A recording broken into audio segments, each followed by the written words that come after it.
ఇటువంటి మీకెల్లరికీ మరొకసారి ప్రభు అయిన యేసుక్రీస్తు నామములో వందనాలు తెలియజేస్తుంటున్నాను.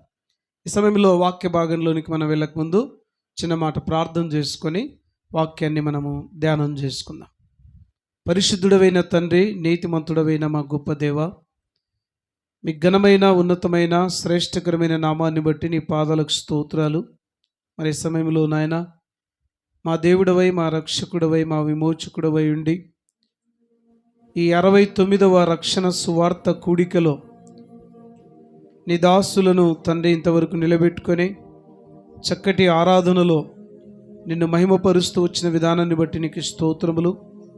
అవునైనా పాటలు పాడినటువంటి బిడ్డలను బట్టి నాయనా నీ కృతజ్ఞతలు చెల్లిస్తూ ఉంటున్నాం. సహాయపడండి. నీ సేవకుడనైనా నేను అల్పుడన యోగ్యుడను తండ్రి, వట్టివాడను, ఏ అర్హత లేనటువంటి నన్ను మీరు 69వ రక్షణ సువార్త కూడికలో నీ మాటలు అందించుటకు మీరు ఇచ్చినటువంటి గొప్ప తరుణాన్ని బట్టి నీకు వందనాలు చెల్లించుకుంటూ చేరి వచ్చినటువంటి బిడ్డలందరితో మీరే మాట్లాడి సహాయం చేయమని యేసు నామములో ప్రార్థన చేస్తుంటున్నాము తండ్రి.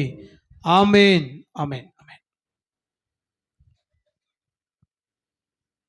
మరి సమయంలో దిగుపాడు సంఘ కాపరి దైవజనులు సోమన్న సార్ గారికి కూడా ప్రభు నామంలో వందనాలు తెలియజేస్తుంటున్నాను.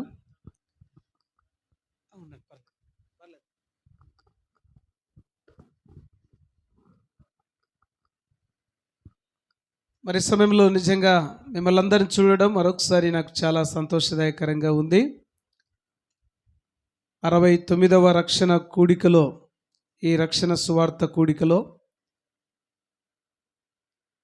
దేవుని నామాన్ని బట్టి దేవునిని స్తుతిస్తూ, మరి ప్రాముఖ్యంగా ఈ దినం నేను ఎన్నుకున్నటువంటి టాపిక్ ఏంటంటే, దేవుని సన్నిధిలోనికి మనము వస్తే మనకు దేవుని సన్నిధిలో మనం గడిపితే కలిగే ఆశీర్వాదాలు ఏంటి అనేటువంటి ఆ టాపిక్ మీద కొన్ని విషయాలు నేను మీకు జ్ఞాపకం చేయాలని సిద్ధపడి వచ్చాను. దేవుని సన్నిధానంలోనికి మనం వస్తున్నాం, మనకు కలిగేటువంటి ఆశీర్వాదాలు ఏంటి? వాస్తవంగా మనం పనికి వెళితే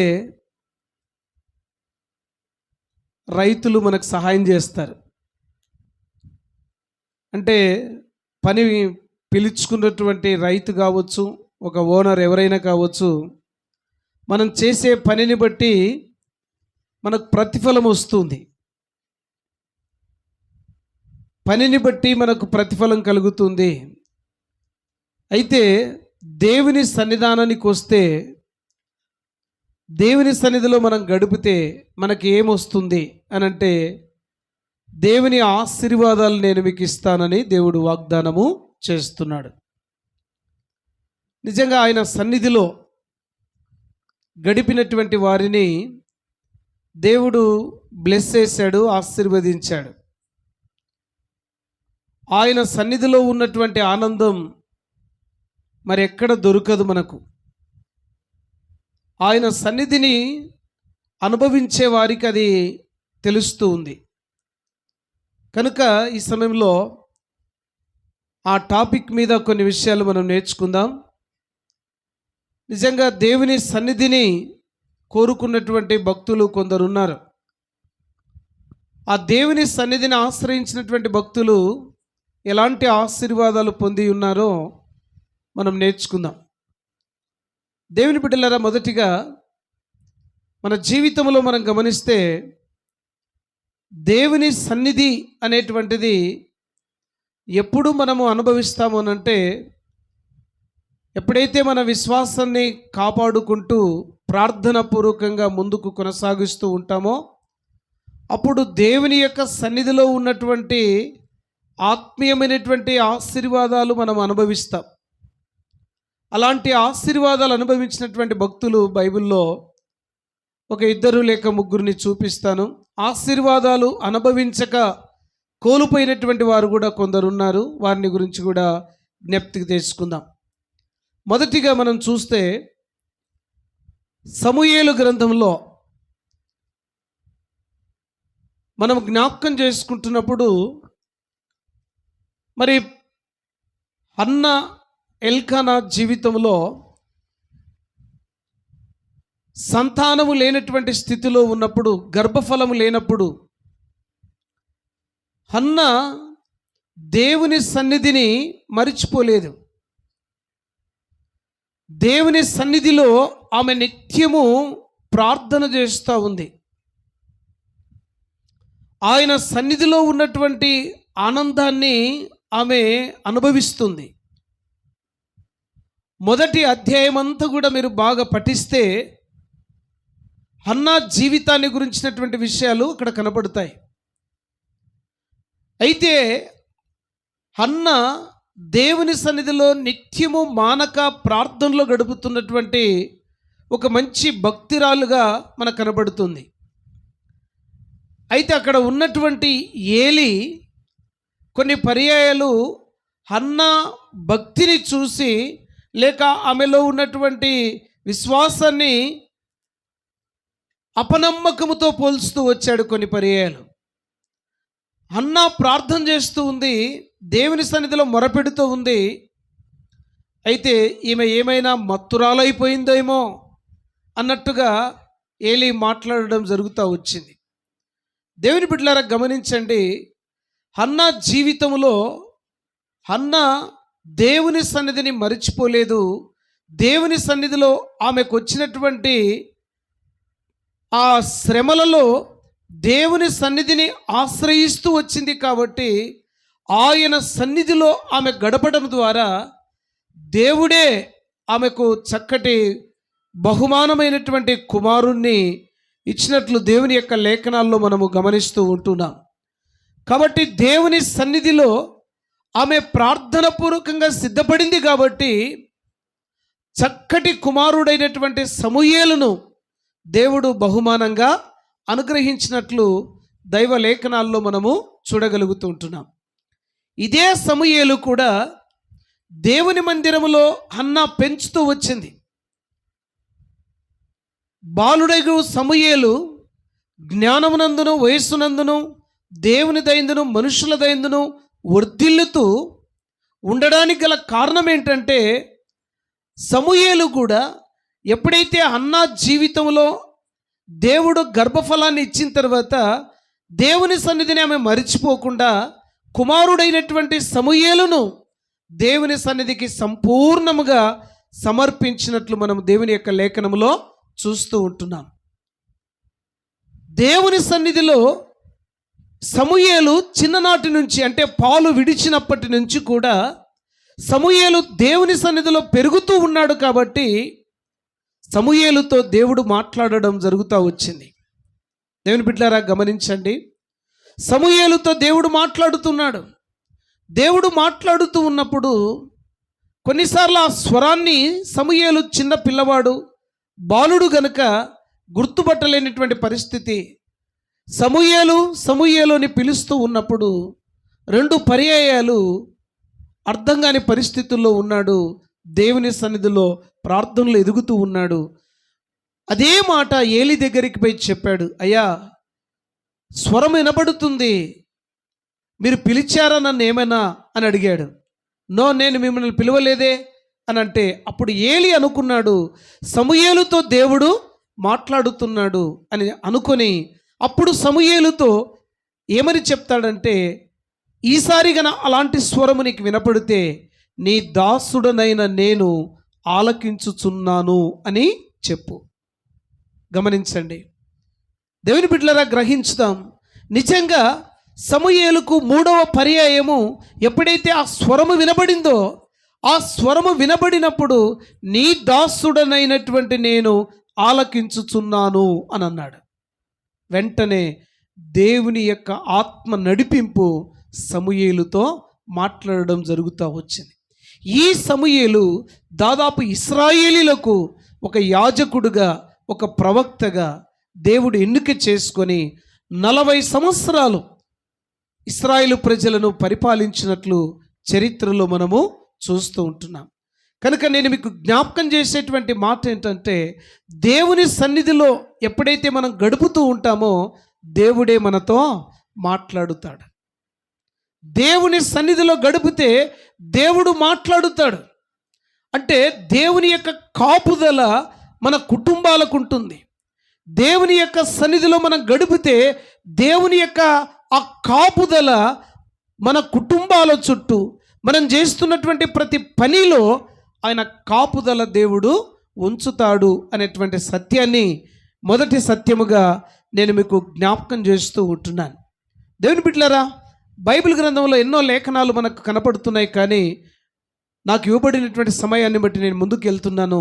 మొదటి సత్యం ఏంటంటే, దేవుని సన్నిధిలో మనం గడిపితే దేవుని కాపుదల మనకు తోడుగా ఉంటుంది అనేటువంటి మాటను మీరు జ్ఞాపకం చేసుకోండి.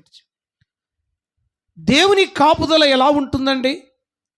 మరి గమనించాలి. దేవుని యొక్క కాపుదల కొన్నిసార్లు మన జీవితాల్లో, మన కుటుంబాల్లో శ్రమలు రావచ్చు, కష్టాలు రావచ్చు, ఇరుకులు ఇబ్బందులు మనల్ని చుట్టుముట్టుండవచ్చు.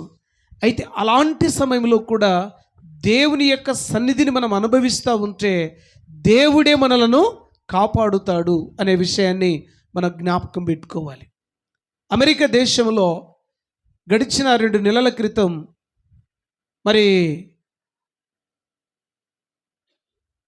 అంటే టెక్సాస్ అనేటువంటి ఆ ప్రాంతానికి పైభాగంలో అమెరికాలో భయంకరమైనటువంటి మంటలు చెలరేగాయని మనము టీవీలో వార్తల్లో చూస్తూ వచ్చాం, పేపర్ న్యూస్లో చూసాం కదండి.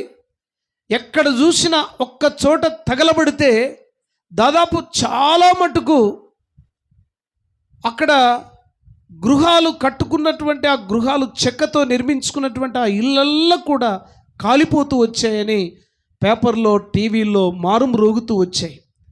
చాలా నష్టపోయారు. అలాంటి సమయంలో అమెరికా అధ్యక్షుడు ఆయన చెప్పినటువంటి మాట, ట్రంప్ ఏమన్నాడంటే, ఇలాంటి సంఘటనలు గాన మా అమెరికా దేశంలో జరిగితే, ఒక 2-3 ప్రాంతాల్లో ఇలాంటి సంఘటనలు జరిగితే మాది కూడా రష్యా అయిపోయే అవకాశం ఉంటుంది అని సాక్ష్యమిస్తూ వచ్చాడు. గమనించాలి, అటువంటి భయంకరమైనటువంటి సమయంలో చాలా చుట్టుముట్టు ప్రాంతాల్లో ఉన్నటువంటి గృహాలు ఎన్నో కాలిపోయాయి, కానీ ఒక్క కుటుంబం మాత్రం కాలలేదంటండి. ఆయన ఇస్తున్నటువంటి స్టేట్మెంట్ ఏంటంటే, గృహాలు అంటుకొని పోతున్నాయి, అన్నీ కాలిపోతున్నాయి, కానీ నేను మాత్రం దేవుని సన్నిధిలో కూర్చొని ప్రార్థన చేస్తున్నాను. దేవాని చిత్తమైతే నా గృహాన్ని కాపాడు, నీ చిత్తములో లేకపోతే వాటితో పాటు మంటల్లో కాలిపోని నేను దేవుని సన్నిధిలో కూర్చొని ప్రార్థన చేస్తూ ఉంటే నా గృహానికి ఎటువంటి అగ్ని నిప్పు కూడా తాకకుండా దేవుడే నా గృహాన్ని కాపాడి ఉన్నాడు అని సాక్ష్యమిస్తూ వచ్చాడు. దేవునికి స్తోత్రం, హల్లెలూయా. ఎంత గొప్ప ఆశీర్వాదం అండి.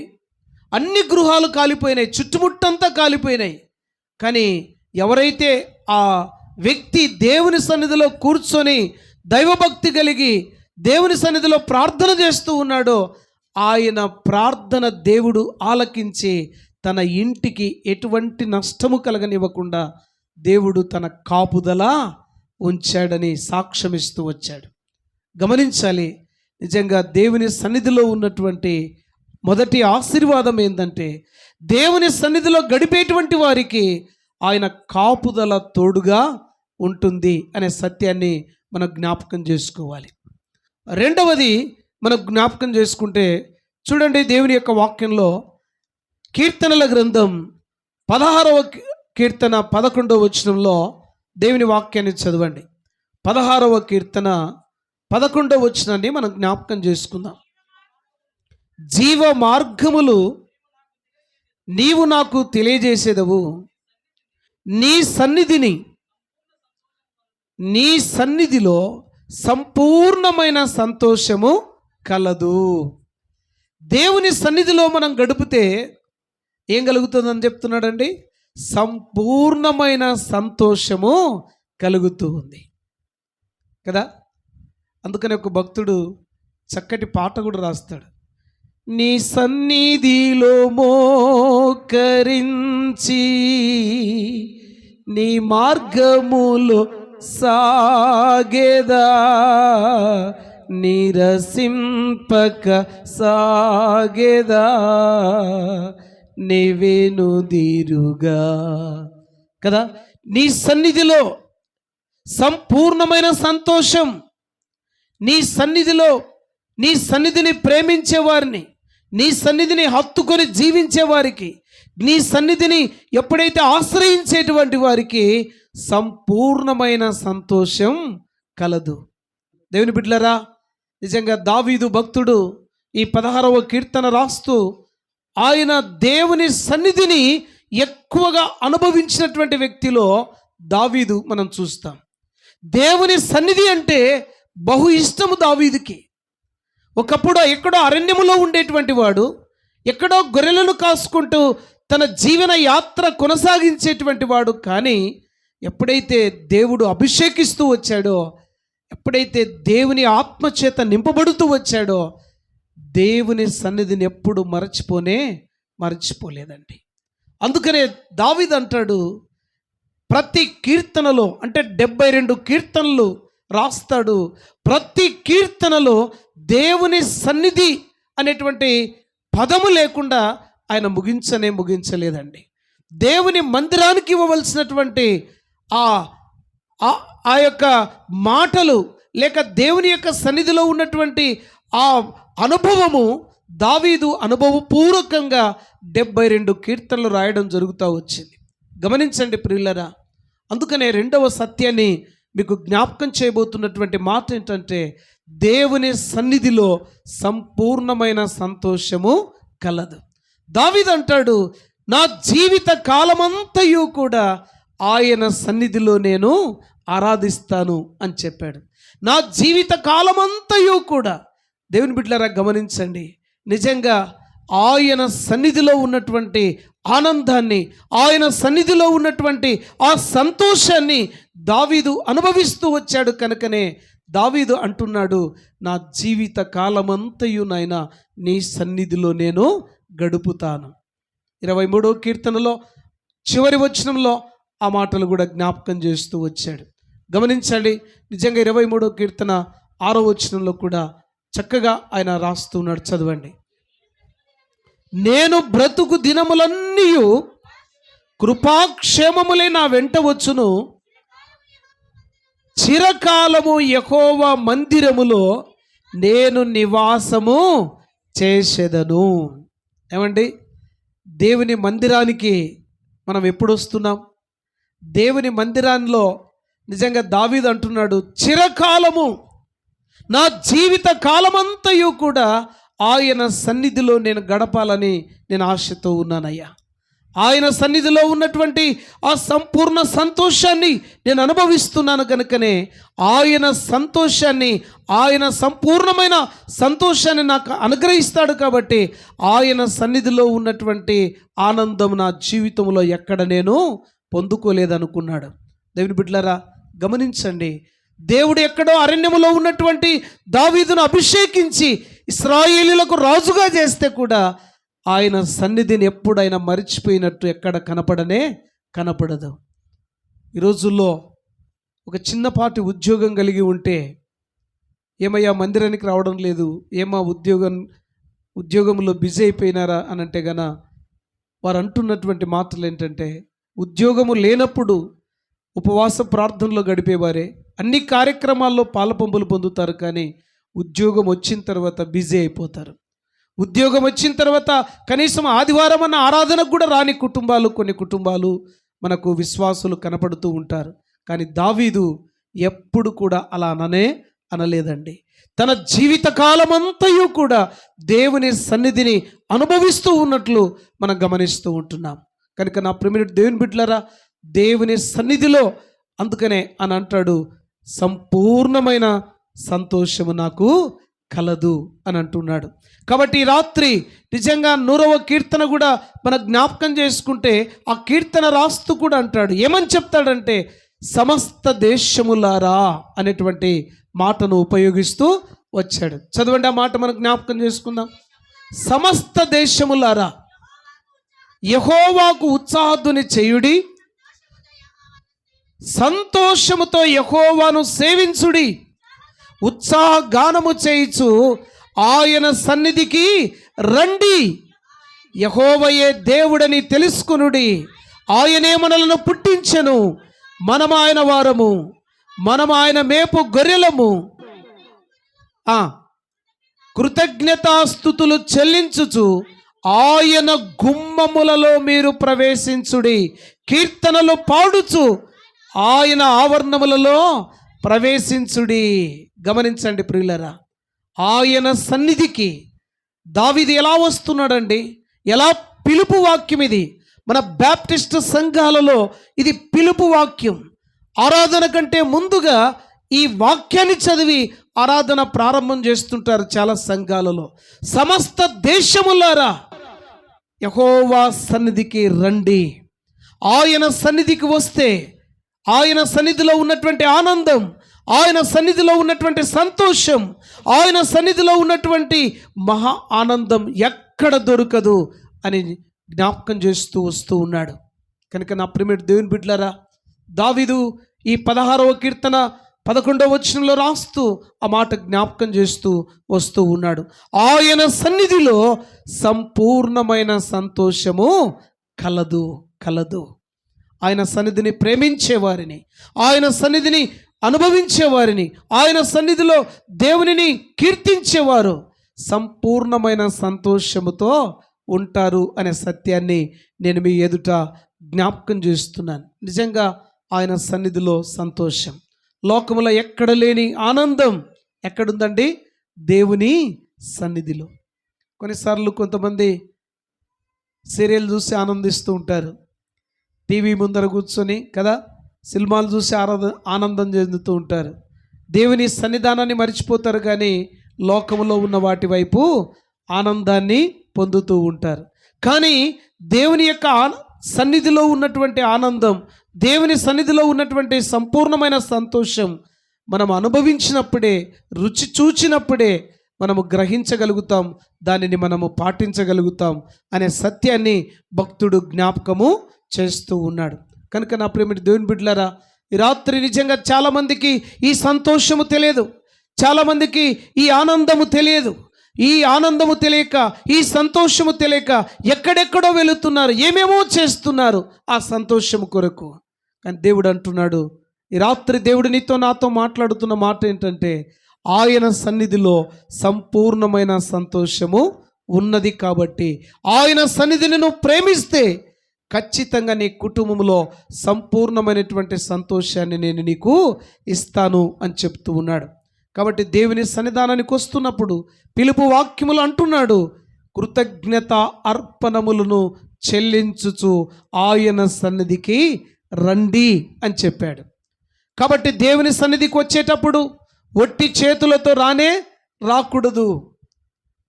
దేవుని సన్నిధికి వచ్చేటప్పుడు సమర్పణ కలిగినటువంటి వారముగా, దేవుని పని జరుగుతూ ఉన్నప్పుడు దేవుని పనిని మనం ప్రోత్సహించే వారముగా ఉండాలని దైవ లేఖనము మనకు బోధిస్తూ ఉంది. ఒట్టి చేతులతో రాకూడదు. దేవుని సన్నిధానానికి వచ్చేటప్పుడు, దేవుని సన్నిధానానికి వచ్చేటప్పుడు కృతజ్ఞత అర్పణములను తీసుకొని దేవుని మందిరంలోనికి రావాలి.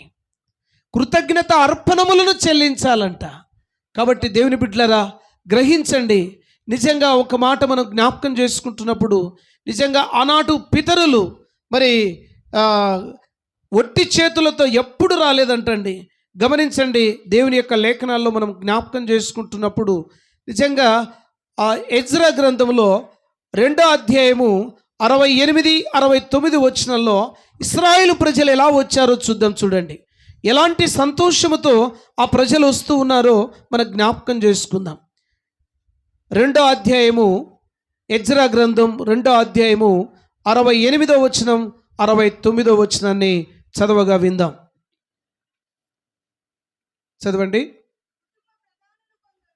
కుటుంబ ప్రధానులు కొందరు యెహోవా మందిరమునకు వచ్చి దేవుని మందిరమును దాని స్థలములో నిలుపుటకును కానుకలను స్వేచ్ఛార్పణలను అర్పించిరి. పని నెరవేర్చుటకు తమ శక్తి కొలది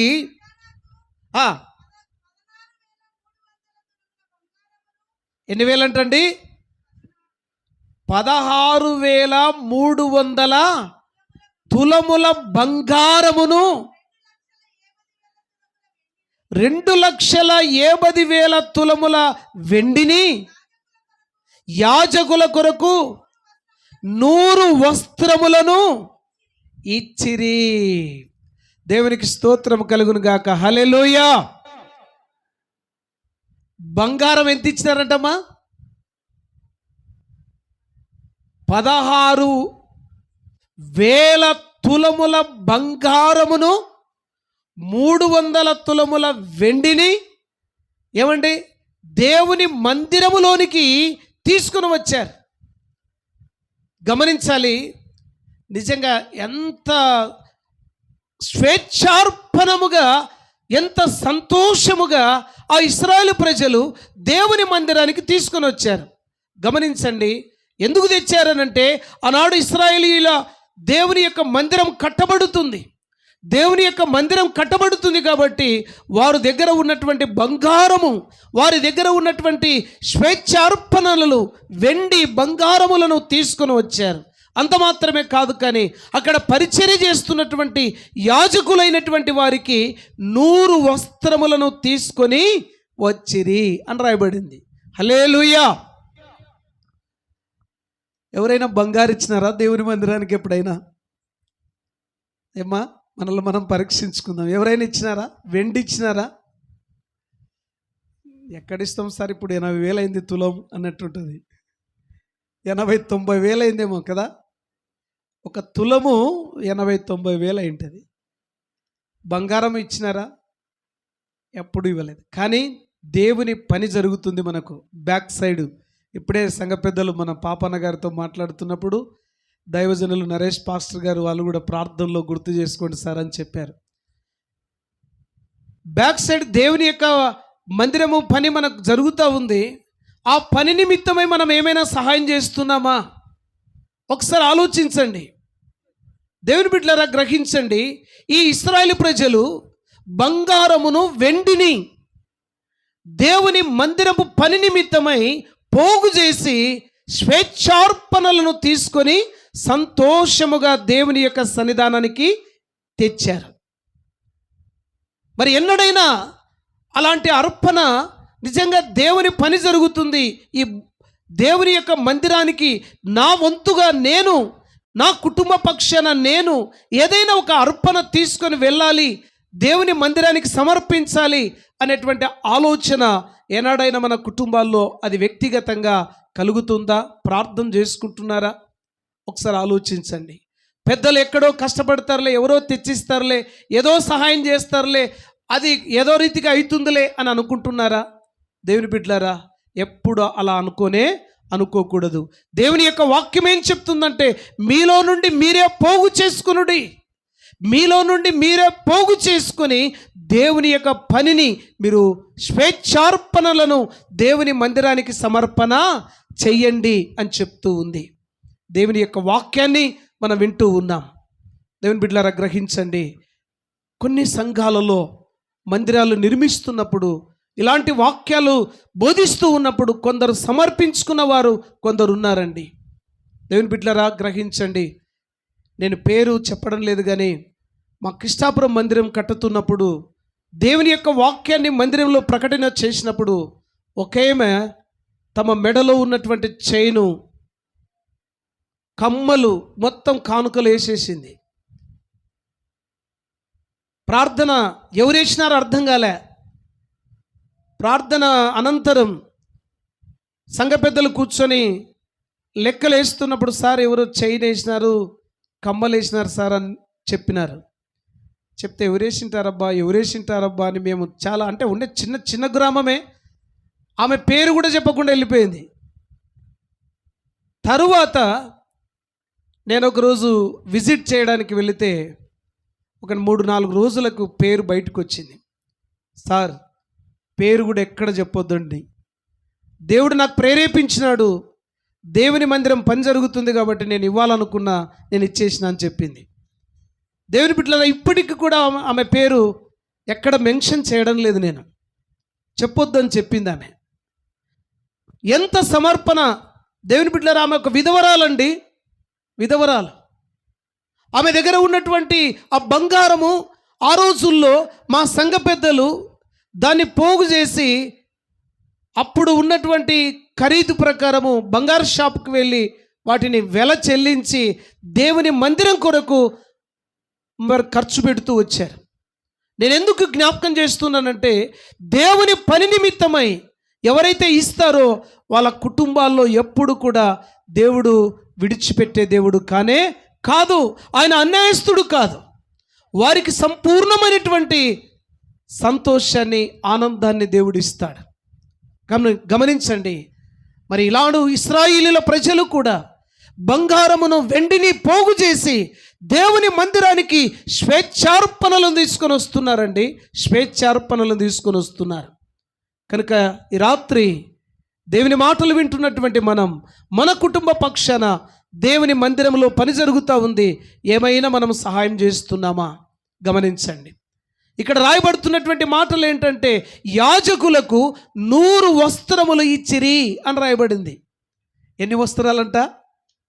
నరేష్ పాస్టర్ గారికి, పాస్టర్మ గారికి మీరు ఏం చేయాలంటే, కోతకాల పండుగప్పుడు 100 వస్త్రాలు లేవాలా. హల్లెలూయా. అర్పణలు మాత్రమే కాదు కోతకాల పండుగ అంటే, వస్త్రాలు కూడా, నూతన వస్త్రాలు దేవుని సేవకులకు సమర్పణ చేశారు ఇశ్రాయేలు ప్రజలు. గమనించండి. 100 వస్త్రములను తీసుకొని వచ్చిరి అని రాయబడింది ఇక్కడ. కాబట్టి దేవుని యొక్క యాజకులకు, దేవుని యొక్క సేవ జరిగించేటువంటి వారికి సమర్పణ కానుక అనేటువంటిది ఖచ్చితంగా అర్పించవలసినటువంటి బాధ్యత సంఘ విశ్వాసులైనటువంటి మీ పైన ఉన్నది అనేటువంటి వాక్యం స్పష్టంగా మనతో మాట్లాడుతూ ఉంటున్నాడు. కనుక ఈ రాత్రి దేవుని వాక్యాన్ని వింటున్నటువంటి దేవుని బిడ్డలారా, గమనించాలి.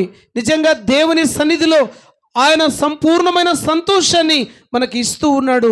ఆయన సన్నిధిని మనం ప్రేమించి, ఆయన సన్నిధిలో అర్పించవలసినటువంటి ఆ ప్రధానమైనటువంటి అర్పణలను మనం ఎప్పుడైతే దేవుని మందిరానికి ప్రోత్సహించి ఇస్తామో తప్పకుండా కార్యము జరుగుతూ ఉంది. మీరు అనుకుంటే బ్యాక్ సైడ్ జరిగేటువంటి దేవుని పని పెద్ద పనేమీ కాదండి. ఒక్కొక్క కుటుంబం నుంచి సమర్పించుకుంటే దేవుడు సక్సెస్ఫుల్గా పని చేస్తాడు. కాబట్టి దేవుడు ప్రేరేపించే కొలది ఖచ్చితంగా దేవుని పని నిమిత్తమై మీరు ఇవ్వాలని ఒక దేవుని సేవకునిగా ప్రేమపూర్వకంగా నేను మీకు మనవి చేస్తూ ఉంటున్నాను. ఇది 2వ సత్యం. 3వ చెప్పి నేను ముగించబోతున్నాను. ప్రియులారా, గమనించండి. ఇశ్రాయేలీయులను నడిపిస్తున్నటువంటి మోషే నిర్గమకాండంలో రాస్తూ ఆయన అంటున్నాడు చూడండి, 33వ అధ్యాయము 14-15 వచనాల్లో దేవుని సన్నిధిని, అయ్యా నువ్వు నా ఎంబడి రావాలి అని బతిమలాడుతూ ఉన్నాడు. ఇశ్రాయేలు ప్రజలు దాదాపు 6 లక్షల కాల్బలం నడిపించాలంటే, నాయకుడుగా ఉన్నటువంటి ఇశ్రాయేలీయులను నడిపించాలంటే మోసే జ్ఞానము సరిపోదు, మోసే నత్తివాడు, మా అన్న అయినటువంటి అహరోనును ఎన్నుకోయ్యా అని పలికినటువంటి వాడు మోషే దాదాపు ఆ వచనాల్లో రాస్తాడు. ఏమంటాడంటే, అయ్యా నీ సన్నిధి నీవు నా వెంట రాకపోతే నేను ఉండలేనయ్యా అని అంటాడు. చూడండి, గమనించండి, ఆ మాటలు చదవండి. 33వ అధ్యాయము 14వ వచనం 15వ వచనం. అందుకు ఆయన, నా సన్నిధి నీకు తోడుగా వచ్చును, నేను నీకు విశ్రాంతి కలగజేతును. మోషే, నీ సన్నిధి రాని ఎడల ఇక్కడ నుండి మమ్ములను తోడుకొని పోవద్దయ్యా. నా ఎడలను, నీ ప్రజల ఎడలను నీకు కటాక్షము కలిగిన ఎడల దేని వలన నీవు మాతో వచ్చుట వలనే కదా. చాలమ్మా, గమనించండి. ఇక్కడ మోషే ఏమంటున్నాడంటే, అయ్యా ఈ ప్రజలను నడిపించాలంటే, ఈ ప్రజలను తోడుకొని పోవాలంటే నా జ్ఞానము సరిపోదు, నా తెలివితేటలు సరిపోవు. ఈ ప్రజలను పరిపాలించాలంటే నీ సన్నిధి నాకు తోడుగా రావాలి, నీవు నాకు తోడుగా రావాలి. ఒకవేళ నీవుగా నాకు తోడుగా రాకపోతే నేను వెళ్ళలేనయ్యా అని అంటున్నాడు, నేను చేయలేనయ్యా అని అంటున్నాడు. కనుక దేవుని బిడ్డలారా, ఈ రాత్రి మనం జ్ఞాపకం చేసుకోవలసినటువంటి మాట ఏంటంటే, 6 లక్షల కాలుబలాన్ని నడిపించినటువంటి మోషేనే ఆ మాట అంటూ ఉన్నప్పుడు, మరి మన కుటుంబాలలో దేవుని సన్నిధి మనకు కావాలా వద్దా చెప్పాలని? చిన్న కుటుంబాన్ని నడిపించుకోవాలంటే మన కుటుంబంలో ఎవరు ఉండాలి?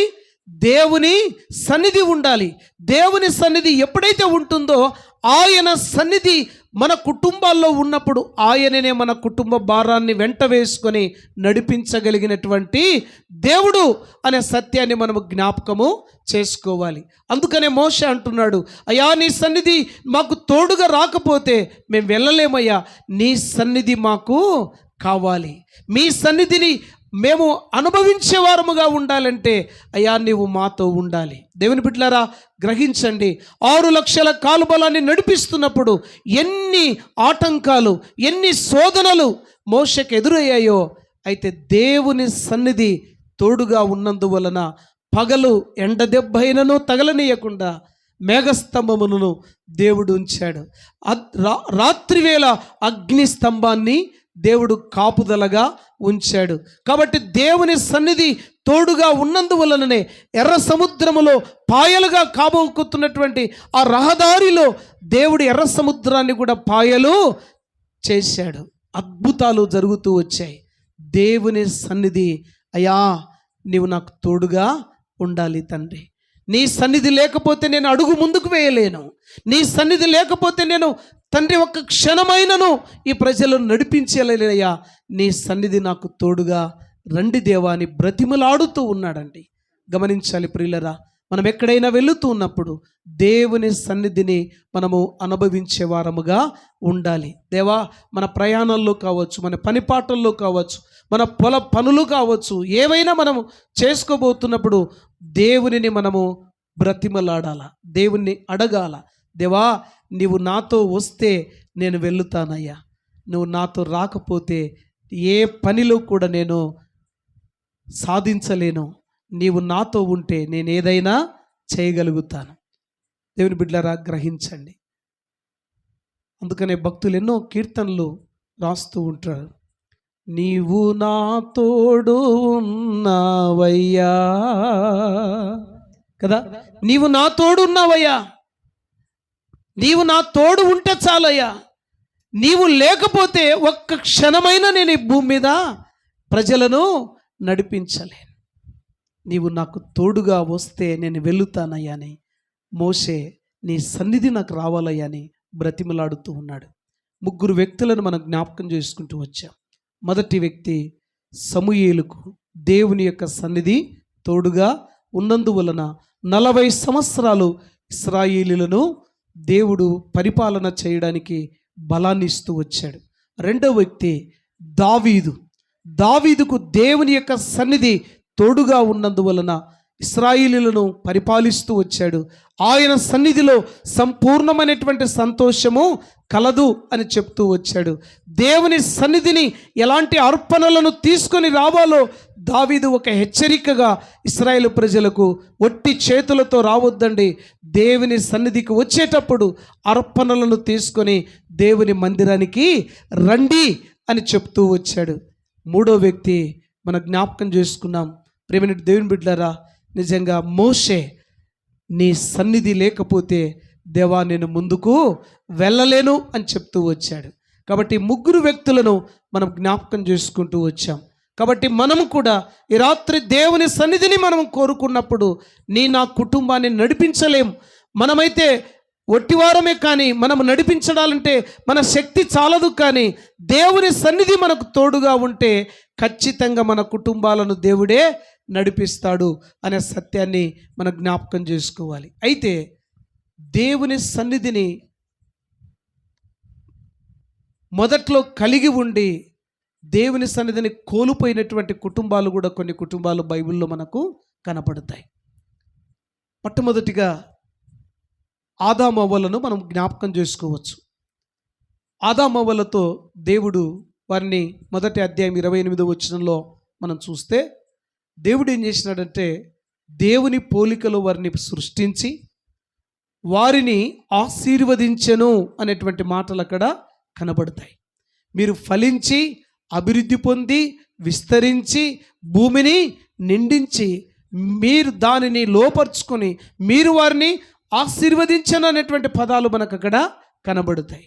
దేవుని బిడ్డలారా, జ్ఞాపకం పెట్టుకుందాం. ఇదే ఆదాము అవ్వలతో దేవుడు చేసినటువంటి ఈ ఆశీర్వాదాన్ని ఎప్పుడైతే ఆదాము అవ్వలు దేవుని సన్నిధికి దూరం అయిపోయారో ఏమైపోయారో తెలుసా? దేవుని సన్నిధిలో నుండి వారు దిగంబరులై వెళ్ళిపోయారు. అంటే ఆజ్ఞాతిక్రమమే పాపము, పాపం వల్ల జీవితము మరణం, మరణానికి పాత్రులవుతూ వచ్చారు. దేవుని సన్నిధిని ఆశ్రయించినంత కాలం దేవుని పోలికతో దేవునితో సహవాసం చేస్తూ చల్లటి వేళ దేవునిని ఆరాధిస్తూ వచ్చారు. ఎప్పుడైతే దేవునికి సన్నిధిని వారు అతిక్రమిస్తూ వచ్చారో దేవుని ఆశీర్వాదాన్ని కోల్పోయినట్లు దేవుని యొక్క వాక్యంలో మనము చూడగలుగుతాం.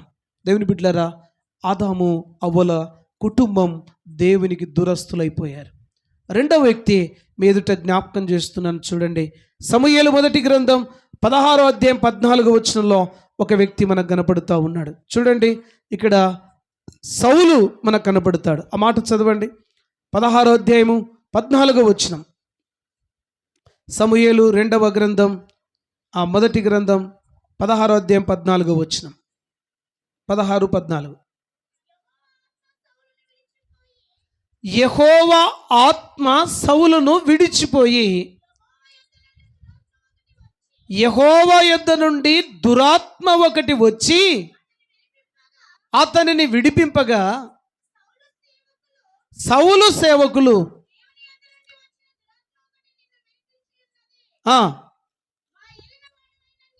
మా ఏలినవాడవైన నీవు ఆత్మ నిమ్ము, నీ దాసులమైనటువంటి మేము సిద్ధముగా ఉన్నాం. చాలమ్మా. కింది భాగంలో మనం జ్ఞాపకం చేసుకుంటూ వస్తే దేవుని ఆత్మచేత నడిపింపబడుతున్నటువంటి దేవుని సన్నిధిని అనుభవిస్తున్నటువంటి సౌలు ఎప్పుడైతే దేవుని సన్నిధిని తిరస్కరిస్తూ వచ్చాడో, గమనించండి, దేవుని సన్నిధిని దూరం చేసుకుంటూ వచ్చాడో పిచ్చోడైపోయాడు. పిచ్చోన్లాగా ప్రవర్తిస్తూ వచ్చాడు. గమనించాలి ప్రియులరా, దేవుని సన్నిధి ఉన్నంత వరకు దేవుని ఆత్మచేత ఇశ్రాయేలు ప్రజలను సౌలు నడిపిస్తూ వచ్చాడు. ఎప్పుడైతే దేవుని ఆత్మ వెడలిపోయానో, దేవుని ఆత్మను దూరం చేసుకున్నాడో, దేవుని సన్నిధిని దూరం చేసుకున్నాడో సౌలు దురాత్మ చేత నింపబడిన వాడుగా కనబడుతూ ఉన్నాడు. ఈ రాత్రి నిజంగా దేవుని మాటలు వింటున్నటువంటి సహోదరి సహోదరుడా, రాత్రి దేవుని మాటలు వింటున్నటువంటి నీవు దేవుని సన్నిధి నీ కుటుంబంలో ఉన్నంత వరకు దేవుని ఆత్మచేత నువ్వు నడిపింపబడతావు. దేవుని యొక్క సన్నిధిని గాన నువ్వు కోల్పోతే దురాత్మల చేత నడిపించవలసినటువంటి వాడవుగా నువ్వు నడుస్తావు. ఏ పని చేసినా అది సక్సెస్ఫుల్గా ఉండదు. ఎందుకంటే దేవుని ఆత్మ మీ కుటుంబాలలో ఉండడము లేదు. సౌలు చాలా ప్లాన్ చేశాడు. దేవుని ఆత్మచేత ఎంతో నడిపింపబడినటువంటి వ్యక్తి ఎప్పుడైతే దేవుని సన్నిధిని కోల్పోయి దేవుని ఆత్మను కోల్పోతూ వచ్చాడో భ్రష్టుడైపోయినట్లు దేవుని యొక్క వాక్యంలో మనము జ్ఞాపకం చేసుకుంటున్నాం. ప్రేమినట్టు దేవుని బిడ్డలారా, మరి ఇంటికి వెళ్ళిన తర్వాత 16-17 అధ్యాయాలు మీరు జ్ఞాపకం చేసుకొని చదువుకోండి. ఆ స్టోరీ అంతా అక్కడ మనకు కనపడుతూ ఉంది. ఇది రెండవ వ్యక్తి మనం చూస్తున్నాం. మూడో వ్యక్తిని నేను చెప్పి ముగిస్తాను. చూడండి, న్యాయాధిపతుల గ్రంథం 16వ అధ్యాయంలో 20-26 వచనాల్లో ఒక వ్యక్తి మనకు కనబడుతాడు. ఆయన పేరు ఏంటి? చూడండి, దేవుని యొక్క వాక్యంలో న్యాయాధిపతుల గ్రంథం 16వ అధ్యాయము 20-26 వచనాలు గమనించుకుందాం. చదవండి అమ్మా.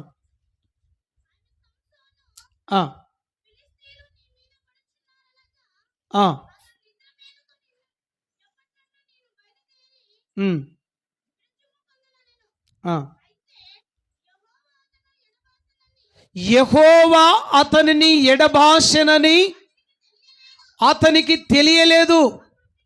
అప్పుడు ఫిలిష్తీయులు అతనిని పట్టుకొని అతని కన్నులను ఊడబెరికి గాజాకు అతనిని తీసుకొని పోయిరి. ఇత్తడి సంఖ్యల చేత అతనిని బంధించిరి. అతడు బందీ గృహములో అయితే క్షౌరము చేయబడిన తరువాత తల వెంట్రుకలు తరిగి చాలా కింది భాగంలో అట్లనే 26 వరకు మనం చదువుకుంటూ వస్తే ఇక్కడ మనం జ్ఞాపకం చేసుకోవాల్సినటువంటి సత్యం ఏంటంటే,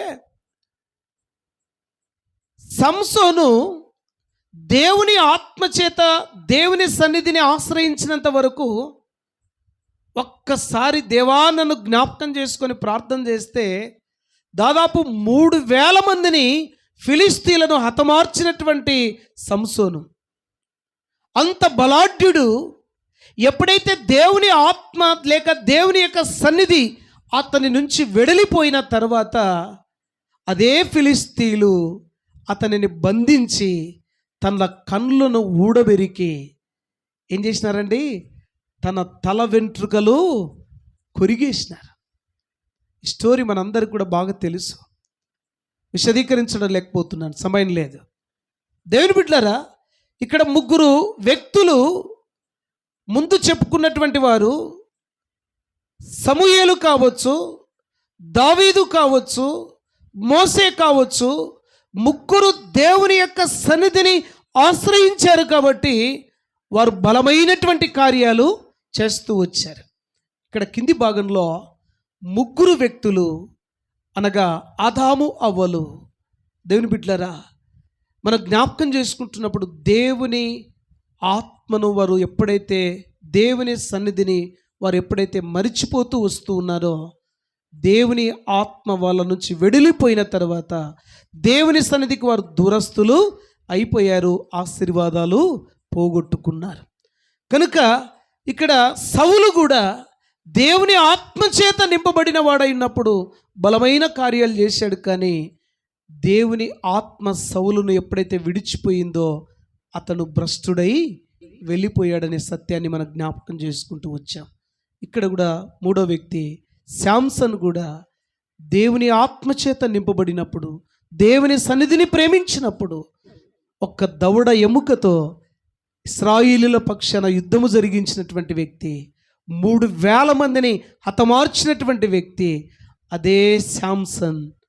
ఎప్పుడైతే దేవుని ఆత్మ దేవుని సన్నిధి వెడలిపోయిందో ప్రాణహానికి గురి అయినట్లు దేవుని యొక్క వాక్యంలో మనం గమనిస్తుంటున్నాం.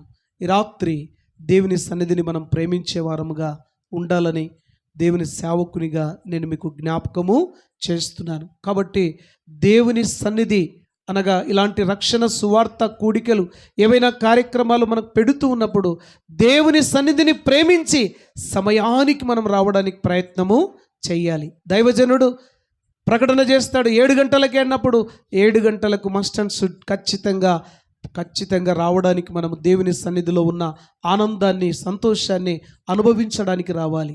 అందుకనే కోరాహ అంటాడు, దుప్పి నీటి వాగుల కొరకు దేవా ఆశపడినట్లు నా ప్రాణము నీ కొరకు ఆశపడుచున్నదయ్యా అని అంటాడు. కాబట్టి దుప్పి నీటి వాగుల కొరకు ఆశపడినట్లు నీ కొరకు నా ప్రాణం ఆశపడుతున్నదని కోరాహు భక్తులు చెప్తున్నటువంటి భక్తులు ఎందరో ఉన్నారు. కాబట్టి ఇలాంటి రక్షణ సువార్త కూడికల్లో సమయానికి రండి, సమయానికి పాలు పంపులు పొందండి.